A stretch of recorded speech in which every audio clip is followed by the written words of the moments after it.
Spring games are unique, and I felt like this one was as good as any that we've been around. Number one, you want to play hard, and I thought they did that. Number two, you don't want to get anybody hurt, and nobody even laid on the field. So I didn't feel like that anybody got hurt, and especially enough where they will not be able to go back and be ready for preseason, and that was key. And then the other thing, you want them to compete when you tell them that you're going thud, because you got so many people hurt, that you'd like to see guys practice and get in the right place and have to think on their feet and be in position to make plays, and still be physical enough that it makes them compete. It usually hurts the running game, believe it or not, because they blow the whistle quick. When somebody's grabbing and you've got big backs like we do, they usually get 4 or 5 yards more than when somebody pulls them and tries to hold them. But I thought Drake played well. I thought Connor heralded some good things. Both Elijah Green and Omarion Hampton have had a very good spring. You start looking at British. It's so good to see him back out there, and he got a lot of plays. We couldn't have played him in tackle, so that's why we felt like that he needed to get a lot today and give him confidence going into the off season.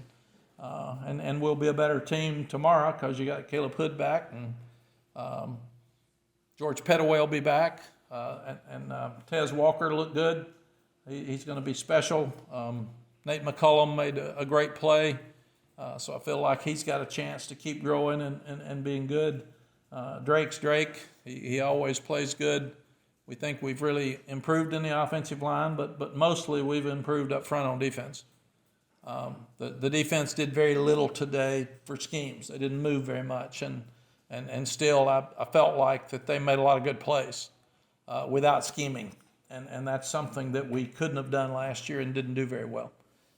So we've got 7 of our signees here today. 10 or 11 of those guys will be here in the next month. So that helps us as well. I just think spring's been what we wanted. We wanted to continue to talk about going from good to great and doing little things right. And they've done that. And I'm sure excited about it. Disappointed that we had one bad snap on a field goal, and Noah Burnett made it anyway. It was a great hold. And then we had another missed kick by Ryan Coe. We got to make all the field goals. That's something that we've got to get more consistent with. Our punters did a really good job in pre-practice, but very few turnovers. I don't think there were any, which again, that happens more with thud because you don't have as many strips and tips and that kind of stuff. But offense took care of the ball, and defense has got to continue to work on stripping it. The other thing is the transfer portal starts today. As of now, we haven't had anybody call us and tell us they won't transfer.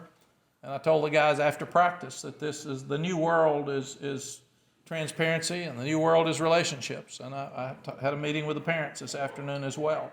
And I told the parents that I know you love your sons more than anybody else's son. I got that. I got 4 kids, and I've got 6 grandkids.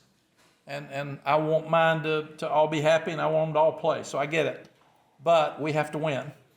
And if your position coach, and we got about 12 people now, and a lot of experienced coaches that are looking at every player, if they do not feel like that your son should get more snaps, then he's not going to get them at this point.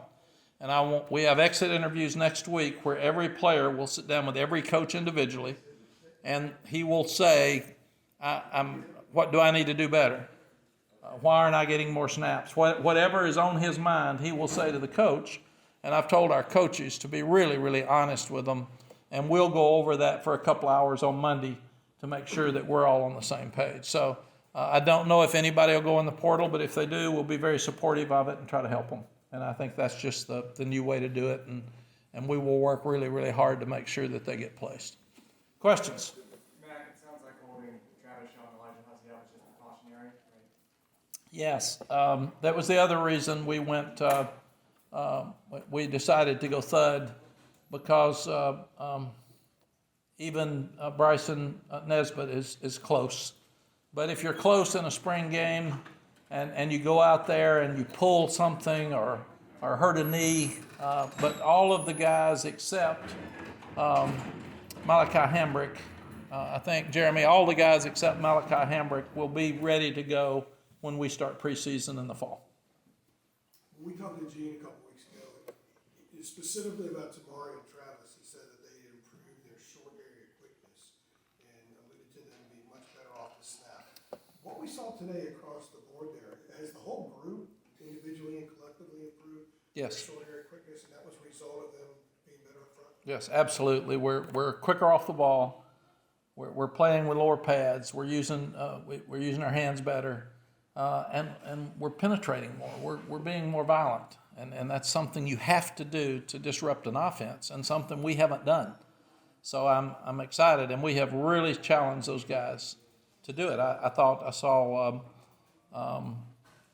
Jacoby Cowan today make some plays, and he's getting better every day. I thought I saw Bo Atkinson make some plays. But we're telling them that if you don't show up, if you aren't somebody that when we watch the video we can say that guy's making plays, then we can't play you. But Kevin Hester's had his best spring, and they're all just learning to play with lower pads, and they're growing up, and they know that there's been a whole lot of talk about our defensive front seven, especially our defensive line, not penetrating, not getting tackles for loss, not getting sacks. And I think they've heard it, and they're tired of hearing it, and they're trying to make sure that they're rectified. You've mentioned Bo Atkinson's name a couple of times since spring started. Has he worked himself into a position where he could be in the rotation next season? Yes, you've got to look at, this will be Monday, and we should probably have a meeting after Monday so we can talk about the final decisions. But you've got Des Evans back. He wasn't out there today. He'll be a power in. And then you've got Jacoby Cowan and Bo Atkinson working at the power end. And you've had Jabari Ritchie working there this spring. Jabari will go back to 3 technique, he and Miles. So it'll give you 3 players there with a chance to get playing time in the fall. And then Rucker Kamen, who's one of the best players we've got, and showed it again today. He shows it every day. He can play both power end and he can play jack. So that helps us, and we're really excited about Amari Gaynor. He helps us because he gives us another older guy at the jack position, and he gets better every day because he hasn't played that position. And then J. Brian Harvey made some plays today. Tyler Thompson made some plays today. Those guys are good young guys that we feel like have a year to grow. But when those older guys leave, we got to have somebody to step up. Yes? Sorry to interrupt. How encouraging was it to see the new receivers in McCollum and Walker translate what they've been doing in practice into the game? Yeah, it was really good. At one point early in the spring, I started worrying about, because we had guys out with all of the secondary guys that were out for sure, you get some guys hurt in spring, you hit more in spring than you do in the fall. Would we be able to have enough to play? So I felt like that our guys needed to play in front of a crowd. They needed to have conversation about them. They need to be able to handle that.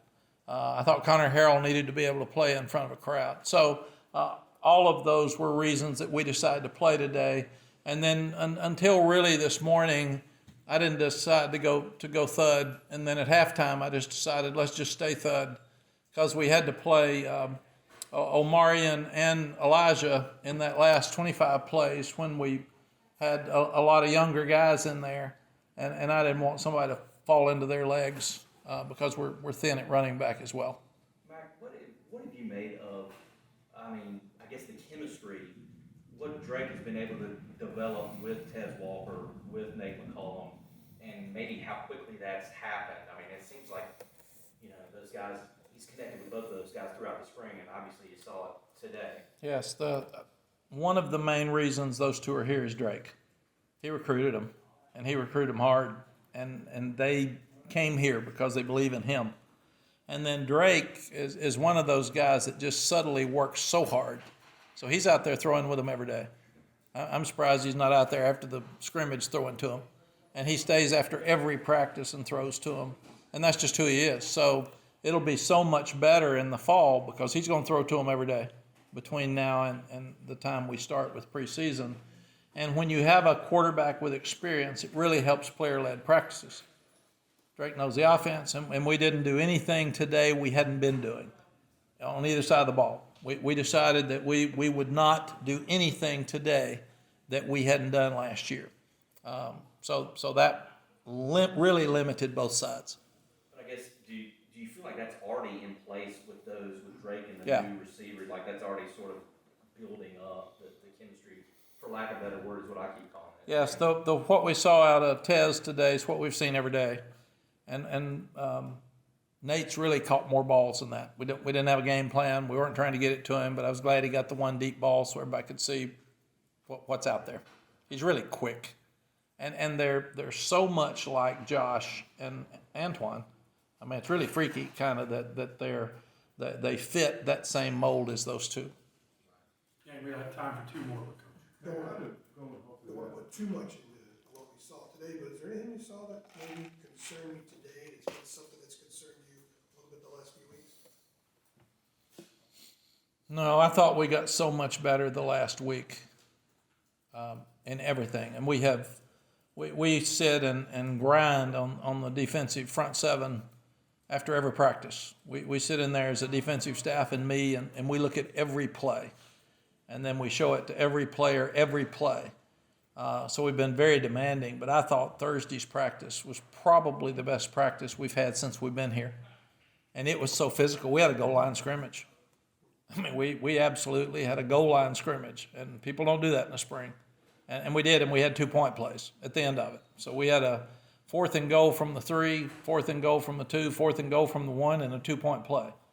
And we had 8 of those with blue versus blue. So we have gotten after them, and they have responded. Mack, I know that the transfer portal can be changing right now as we speak. I understand that. Yeah, I tell you, we haven't heard. I may walk out and Jeremy say somebody wants to see it. We'll come back in and tell us. Yeah, I'll come back in and tell you. I told you somebody wasn't hurt, and then maybe it's Noah Taylor. I said I hadn't heard anything. I walked out, and somebody said, he hurt his knee. Right. Or in his knee. So.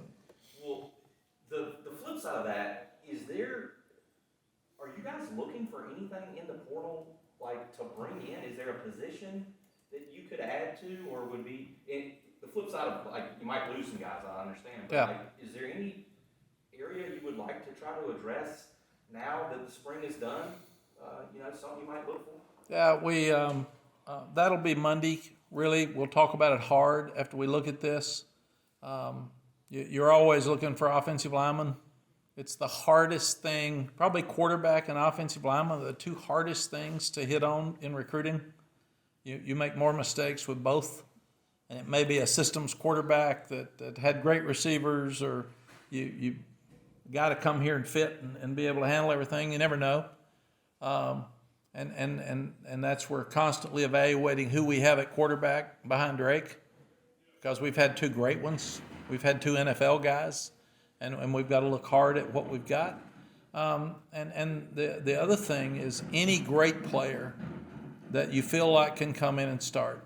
I think just about every one of the guys that we signed is going to make an impact on our team. And that's unusual. I'm hearing coaches across the country that say if they're hitting on 33% with their transfers, they're lucky. And all the guys are playing that have transferred in here. And that's pretty special. So, Adam, more than anything else, we will talk Monday. And then the other thing is I'm sure that we've gotten calls today already. Pat, that's why his position is so important to us, Pat Suttis. He said this morning at 8 o'clock there are already 17 guys in the portal. So I'm sure when I walk in, Pat may say, we got 3 that want to talk to you, but he also may say, we got 5 wanting to come. So you just don't know. It's you really have to look hard at your roster management. That's become tougher than ever before. All right. Thanks, Coach. Thank you all. Gang, and we'll find a time once we get to catch our breath, and we'll get